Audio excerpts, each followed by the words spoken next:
Welcome back.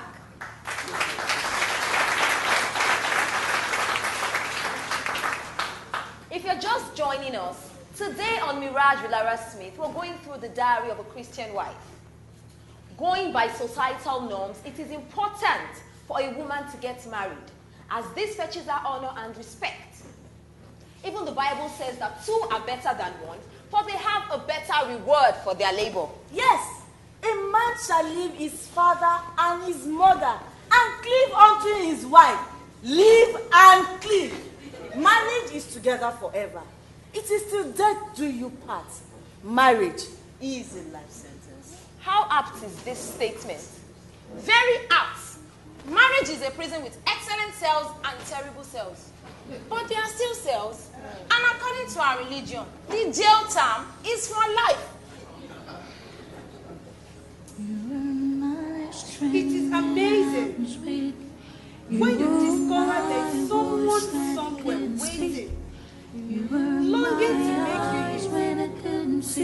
It is a thing of joy when you become the center of a master. When we were dating, my husband used to write me love poems and letters. Isn't that strange for an Igbo businessman? Even though we had mobile phones, he would still write those letters. Such show of love. In fact, I had a box full of the poems and letters. A poem or love note came in every other day. We've been married now for 10 years.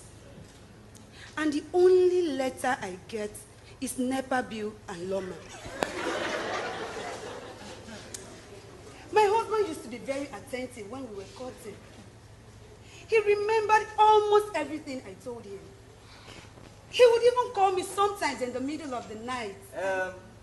You know, I'm lying on my bed right now trying to sleep.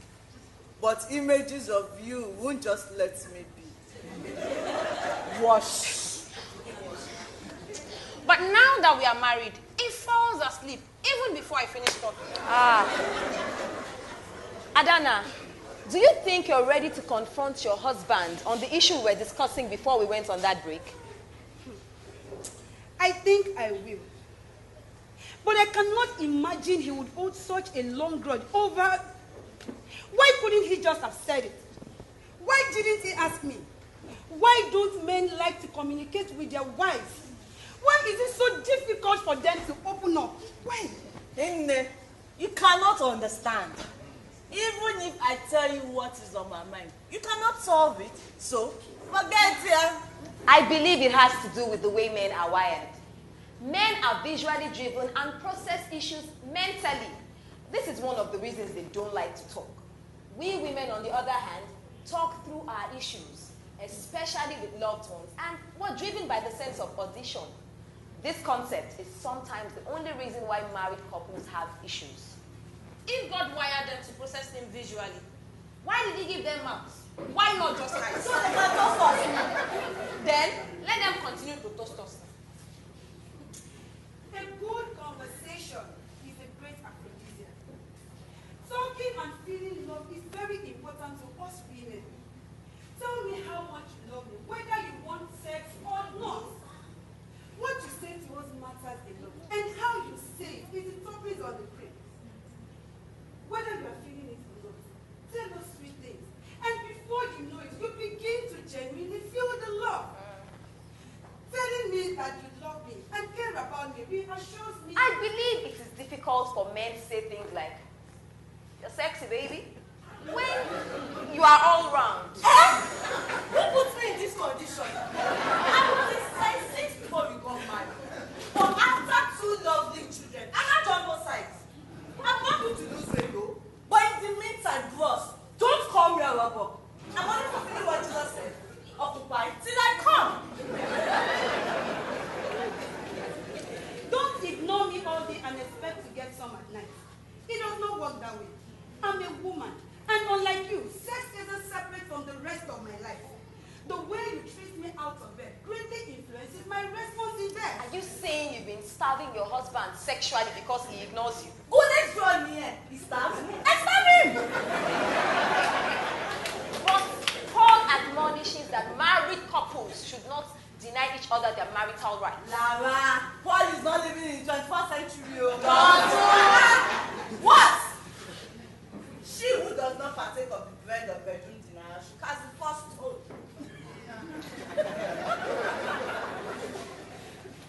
But honey, I'm not saying it is right though, but these men can't just treat us anyhow because we are Christian women and expect to get bedroom duty now. See, in our marriage, everything is 50-50. I cook, he eats. I wash, he wears. So when I shop, he must pay. My mother raised no food. We all want to be pampered and appreciated.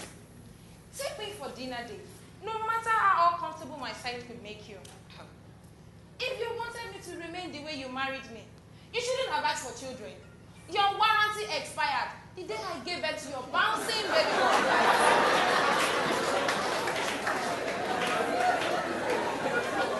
Remember, your own belly was never like this when I got married to you. Where is your 6 packs? But I'm not complaining.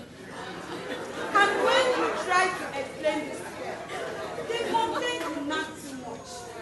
About nagging. Do women really nag? Or do the men just misinterpret our sincere concerns as nagging? God didn't create us to be nagging creatures. We don't nag. We only have a way of insisting on certain things. Look, we don't want to have our way all the time. We know the man is the head of the family. We don't forget. Because the men don't forget to remind us. But being the head means you patiently adjust to the conditions of the neck. Yes, so the neck gives adequate support to the head. If the head does not understand that, then it will be disjointed from the head. It is the meaningful collaboration of a man and his wife that bring about peace and harmony in the home. Well said. We'll take another break now. When we return, we will discuss practical steps on how a Christian wife can win back a man's heart.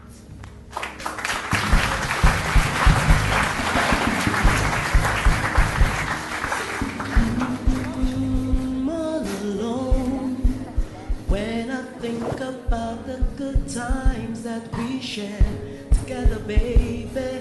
I cannot understand how we ever let things get so bad. Shouldn't have let you go. Left you out of my sight, baby. Never knew how much I cared. Never knew.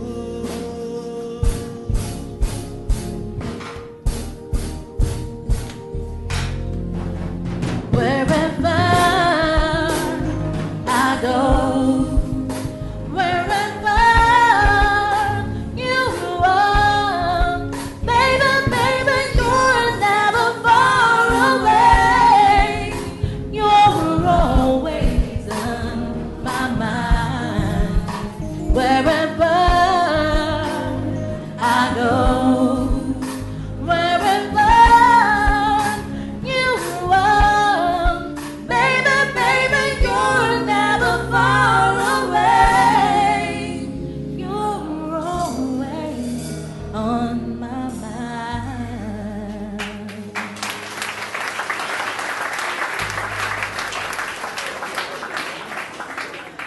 Welcome back. Today on Mirage with Lara Smith, we've been going through the diary of a Christian wife.